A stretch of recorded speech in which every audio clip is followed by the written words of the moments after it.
Sama, jangan dikira orang yang punya pengetahuan, tapi minim adab, jangan dikira bermanfaat, merusaknya akan banyak. Siapa yang banyak memberikan fatwa yang keluar buruk, dan itu mencelakakan. Betapa banyak orang belajar, tapi kemudian setelah belajar berselisih. Ada yang mencela si fulan, ada yang mencela si fulan. Ada yang suami baru ngaji pulang mencela istri. Istri baru ngaji, bid'ahkan suami. Dan yang paling menarik adalah ketika kita belajarkan untuk menyatukan. Yang kurang kita tutupi, yang lebih kita turunkan untuk disamakan. Tapi bisa terjadi demikian, apa yang salah? Sayyidah Asiyah itu, yang istrinya Fir'aun. Ketika beliau meminta kepada Allah, Rabbi bnili, ya Allah mohon bangunkan, indaka baitan fil jannah, untukku satu tempat yang dekat denganmu di surga. Itu ditampakkan oleh Allah sebelum wafat. Jadi begitu Fir'aun ingin menyiksanya, diikat di tiang, ya, saat ingin dihabisi, beliau memohon kepada Allah untuk ditampakkan itu, ya, dan memohon, ya, wafat ajalnya itu tiba sebelum disiksa oleh Fir'aun itu, sehingga tidak merasakan sedikit pun. Ya, orang beriman itu semakin tinggi dimuliakan oleh Allah. Maka apa yang terjadi? Ditampakkan langsung senyum. Begitu senyum, Fir'aun komen. Nah, komennya Fir'aun itu langsung dislike saja. Kata Fir'aun kurang lebih seperti dia membahasakan, ini perempuan mau disiksa kok senyum katanya. Karena perkara iman itu bukan perkara yang tampak dalam mata secara langsung, tapi yang dirasakan di dalam hati. Manusia itu kalau urusan nikmat gak pernah puas, tapi yang ini enggak, kata Allah, saya akan terus tambah. Mau minta apa? Tambah, sampai kamu merasa puas. Puas, ya Allah, cukup, sudah. Diberikan terus. Itu yang sangat luar biasa. Tapi syaratnya ada amalannya. La in syakartum. Syaratnya in syakartum. Kalian mesti mensyukuri semua nikmat yang saya berikan itu. Begitu Anda syukuri, maka itulah jaminan langsung diterapkan dalam Al-Quran. Kata Allah, jangan ragu, saya pasti akan tambahkan sampai kalian merasa puas mendapatinya.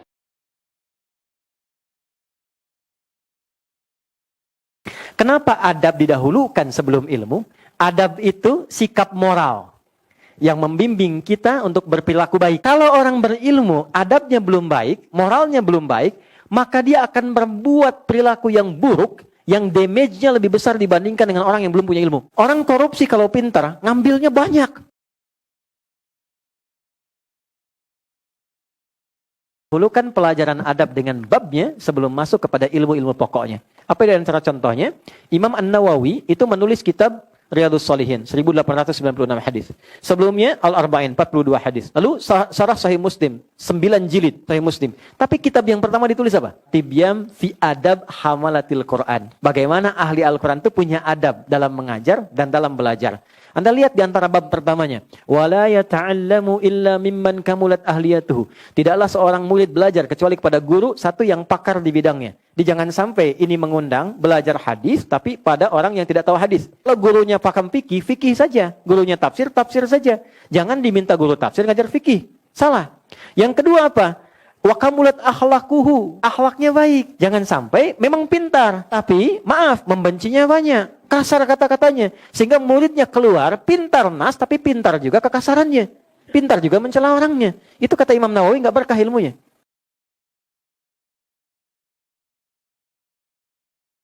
Penting untuk dipahami bahwa jangan sampai disimpulkan semua amalan itu mesti dicontohkan oleh Nabi. Jelas ya? Jangan disimpulkan demikian, karena Nabi pun memberikan dua contoh. Contoh pertama yang terikat, contoh kedua umum. Nah, contoh yang terikat itu spesifik penunaian dari awal sampai akhir. Mesti ada contoh. Seperti tadi apa? Sholat. Ya, haji, khudhu anni manasikakum. Ya, kalian harus bermanasik seperti aku. Ambil contohku, itu kata Nabi. Ya kan? Tapi ada yang Nabi memberikan fleksibilitas. Contohnya itu nggak spesifik Nabi contohkan, tapi disampaikan umum. Tuh, ya. Jadi untuk apa hikmahnya? Memudahkan, karena nggak semua aktivitas yang akan dikerjakan umat Nabi itu seragam semua.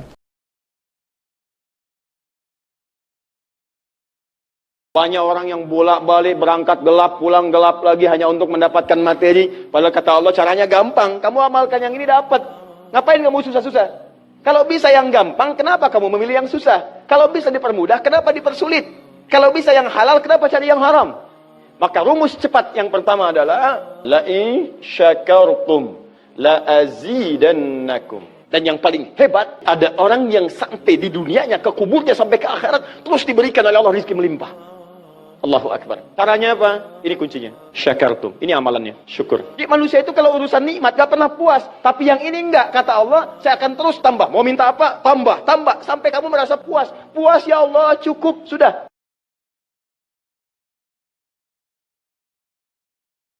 Ridha Allah itu nomor satu. Kalau sudah dapat ridha Allah, itu surga manapun mudah untuk didapatkan. Ya, tentu dengan amal soleh. Gak mungkin dapat ridha Allah tanpa amal soleh, itu mustahil. Ya, terukur sampai ke amal. Maka berusahalah beramal itu bukan karena amalnya, untuk menarik perhatian Allah. Itu yang dimaksud dengan ihsan. Kalau sudah menjadi ihsan, namanya muhsin. Jamaknya muhsinin. Kalau sudah jadi muhsinin, Allahu Akbar, dapatlah cinta Allah subhanahu wa ta'ala. Di Quran surah ketiga, ayat 134. Di ujungnya, Wallahu yuhibbul muhsinin. Saya ulang ya, beda antara kerja dengan nafkah itu usaha yang diikhtiarkan untuk memenuhi kebutuhan rizki di rumah tangga. Jadi kalau sifatnya pencarian nafkah, itu tugas suami, bukan istri. Sepanjang ada kemampuan dan sudah Allah lekatkan itu semua, maka dia bergerak berikhtiar pun kebutuhan yang ada di rumah itu Allah akan penuhi.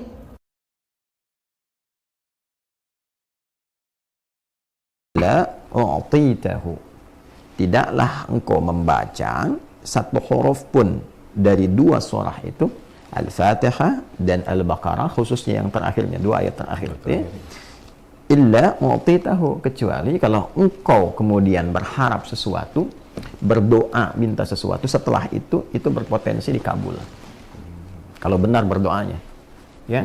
Nah, sekarang hadis ini memberikan kesan bahwa surah Al-Fatihah dan surah Al-Baqarah, ya, khususnya dua ayat terakhirnya, kalau kita ambil Al-Fatihahnya dulu, ya, karena pertanyaan tadi di Al-Fatihah, ini memiliki keutamaan yang bisa digunakan untuk tawassul.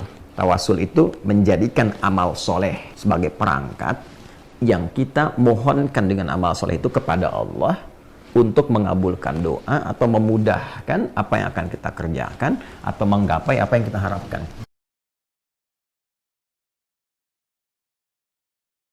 Makanya sebelum tidur, sunnahnya istighfar. Untuk mengevaluasi kegiatan sebelumnya yang salah. Setelah itu merencanakan. Kalau hari ini tadi nggak jamaah, besok saya ingin jamaah. Kalau hari ini saya belum infak, besok ingin infak. Direncanakan malamnya. Tapi nggak tahu besok hidup atau enggak. Kita tawakal sama Allah. Yang penting sudah istighfar, sudah punya rencana. Istighfar yang dilakukan sebelum tidur membuat kita nikmat. Dan tawakal pada Allah sekalipun wafat. Ternyata Allah bangunkan lagi, kita katakan alhamdulillahilladzi ahyana ba'dama amatana. Terima kasih ya Allah yang telah menahan rohku saat tidur tadi, tidak mewafatkanku sebelum datang ajalku. Aku berjanji hari ini aku akan menyempurnakan amalku demi mencari bekal pulang.